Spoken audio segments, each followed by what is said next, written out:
Reeker, oh, it's one of those. A movie that's, you know, truly scary. And Reeker is a really fun, cool, hip horror movie with a very intelligent twist. And action. When I first thought of doing a horror film, I had sort of a tone or a sort of palette I wanted to work from, and that was making a movie that was definitely scary and making a movie that was fun. I also knew that I wanted to explore smell, and I thought it would be challenging to find out, to see if I could explore smell in a way that wasn't corny or wasn't cheesy, or a way that didn't include fart jokes.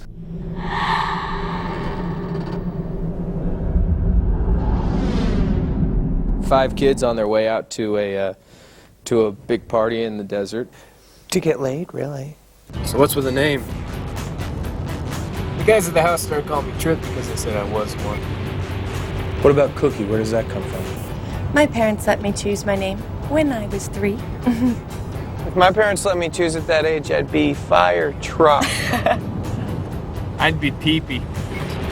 Figures. I really wanted to start with someplace familiar, and I wanted to definitely riff off of the things that work in this genre, and that was, I felt it was really important to have a bunch of kids who get stranded out in the middle of nowhere and have to sort of turn to each other and learn about each other and to kind of defend themselves. They get sort of stranded in this strange roadside establishment where there's just absolutely nothing going on.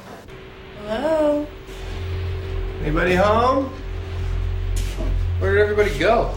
You've got the kids trapped in the desert. It's all foreboding. There's weird things happening. They're getting knocked off one by one. And just kind of take it to the next level. There's this whole mystery that needs to be solved. Nothing is as it seems, and I think that David is really good at capturing that. You know, it just starts to get weirder and weirder as the night goes on.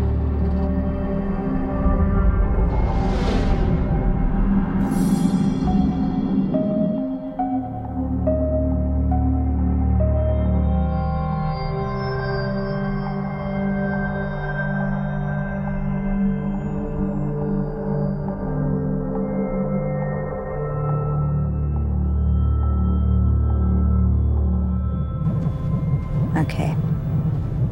That was weird. Listen, why don't you just pull your RV right up here, okay?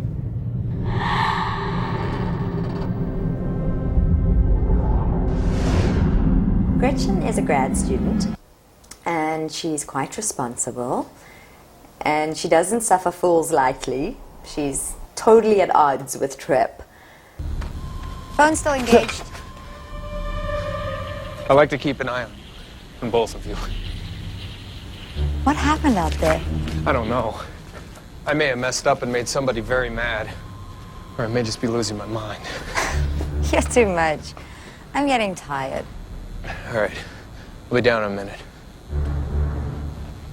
Hey, are you a good yeller? The best. Jack is a pretty dry, witty sort of gentleman. He happens to be blind, but is not fazed by it and has learned to deal with it. Have you ever had sex on the top of an RV while some tweaked out monster was trying to kill you? No. Have you? Yeah, once, but I was young. Wasn't very good. Nelson, well, I know he has an MP3 player. And, what else? He's, I guess he's like a disco retro guy. Let's get out of here, man. We're not gonna find any gas. What, are you afraid of the dark? No, I'm afraid of psycho desert trash crackheads who hunt small animals with Dahmer's garden tools. I play Cookie. She's kind of the free child, the loved one, you know, everything is happy, and she's just out to have a good time.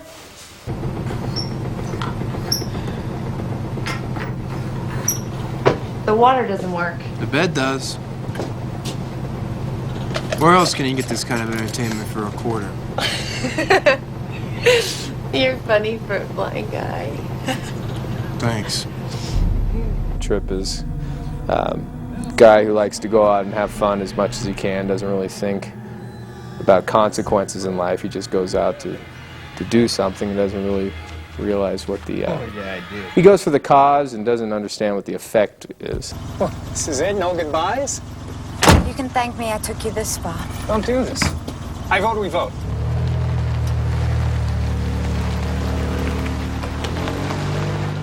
Now, I'm playing a character named Henry Stuckey, who's running around in his Winnebago in the middle of the night in the desert, confused, has memories, lapses, and all I know is I'm looking for my wife, who I miss dearly. Rose Stuckey. I'm afraid who's ever doing this? They've got my Rose. Wait, why don't you give us some gas so we can all get out of here? Now, I need every drop I've got to look for my wife. Now, you're more than welcome to come look with me in the morning. I play a character named Radford, who is ostensibly a failed doctor who manufactures ecstasy, selling it to the local college kids. How do I know these are for real?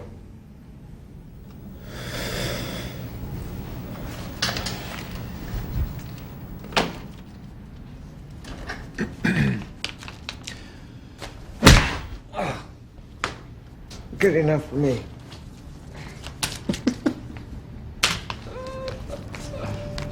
You can only be so mechanical about the scares. You could have the loudest, craziest, sharpest sting. You could have written the best setup, but that scare's not going to work if the actor's not believable. And we're very, very lucky that these actors just fleshed out these characters and made them people who you don't want to see die.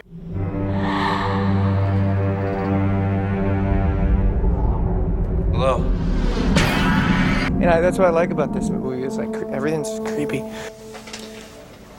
There's just a moment where my character thinks that he has a landmark out and he's outside kind of in the middle of nowhere, but he thinks that he has some breadcrumbs, as it were, his version, and it turns out that they're not. There's nothing. There's no link to where to get him back to where he knows where he would be. To be out in the middle of nowhere is scary enough, even when you can see, so that's pretty creepy. In films when a character reappears and you don't know why, similarly with my character, you don't know why he keeps reappearing, and that was very creepy to me. The places that he reappears, standing over their bed when they're fooling around, catching glimpses when people are trying to put together a sense of this world that they're in, and being stalked by a horrible killer. The scariest scene is Cookie in the outhouse. The treacherous outhouse Y tus scene. tráilers.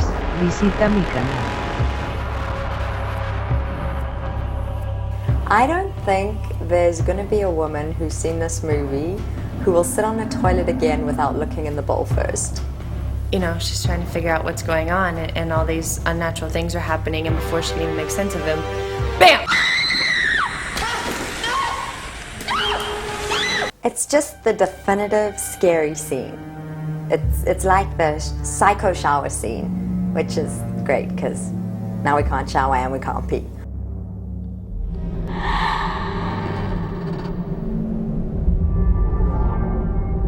It's fun because you have your blood and guts and gore, but at the end you realize there's a lot more to it. A lot of horror films have people die just for the thrill of the kill, and in Reeker I wanted to make sure that there was meaning to the deaths. There was much more going on than just a bad guy killing someone.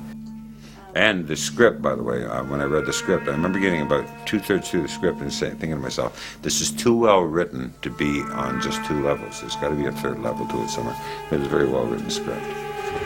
I think an audience is going to find infectious, not like frustrating, like constantly being faked out by some annoying horror films, but like in a very smart, considered way, where the last instant of the film will occur and everything before it will kind of make sense if you go back and add it up in your brain. It's more interesting than a regular blood and guts story, so you should watch it and find out. Steps there for the diner, or that's her look for the diner, she takes a few steps up. Because you know how she exits frame? Yeah.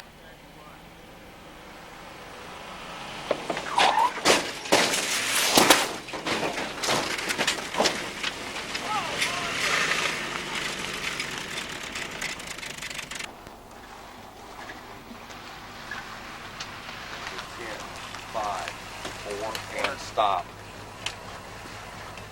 What, that's it? No goodbye?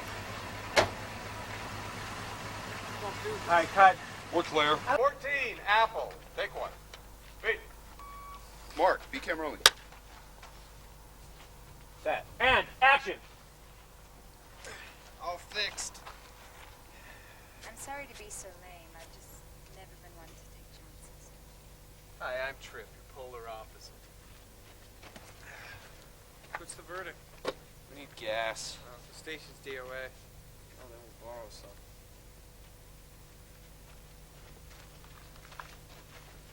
Where's Jack? Jack?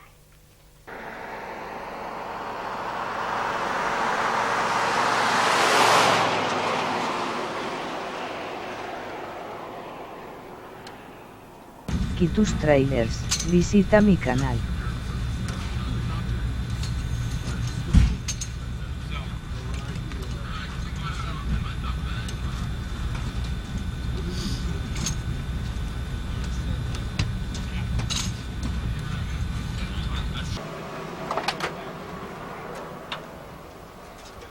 We went up the hill, got over. Yeah, I have Jack right there. Yeah, no, so that's there. Right here. And that's 4. Okay. Yeah. Here we go. First positions. Set. And action. Still nothing.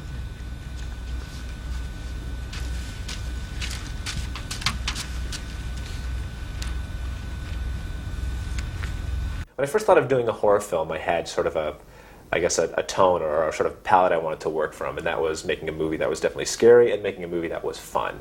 I also knew that I wanted to explore smell, and I thought it would be challenging to find out to see if I could explore smell in a way that wasn't corny or wasn't cheesy or a way that didn't include fart jokes, and so that's I think we managed to pull it off. You've got the kids trapped in the desert. It's all foreboding. There's weird things happening. They're getting knocked off one by one. And just kind of take it to the next level. There's this whole mystery that needs to be solved. I think Reeker is a new breed of horror film that would appeal to a lot of people, not just your typical horror fan. You know, it would appeal to everyone who wants to watch an entertaining movie. It's fun because you have your blood and guts and gore, but at the end you realize there's a lot more to it. A movie that's, you know, truly scary and not you know, over the top ever or whatever. And hopefully it's going to be subtle and you know, just kind of creepy as opposed to, you know, more like the horror kind of genre. That's the way I see it. But anyway, yeah, just a group of kids or young adults, as it were. A group of kids go into a rave and then they get sort of stranded in this strange roadside establishment, and you know, it just starts to get weirder and weirder as the night goes on, and they can't. The film's actually about 5 kids on their way out to a big party in the desert, weekend party, and some of us know each other and others don't. I'm sort of like some outcast, friends with one other guy named Nelson, and so we're on our way out to party, and we find ourselves halfway to the party. We find ourselves in some weird empty town where there's just absolutely nothing going on. Tell us about your character. Good call. Good call. Nelson. Well, I know he has an MP3 player. And, what else? He's, I guess he's like a disco retro guy who, I don't know, he dies on page 67 though.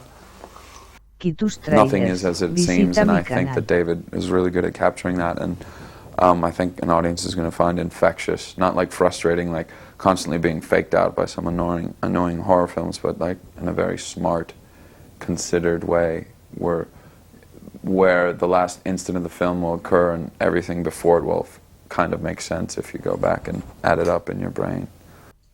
And the script, by the way, when I read the script, I remember getting about 2/3 through the script and thinking to myself, this is too well written to be on just 2 levels. There's got to be a 3rd level to it somewhere. It was a very well written script. And knowing that the writer was also directing it, I thought it was a good idea to come out here and meet him.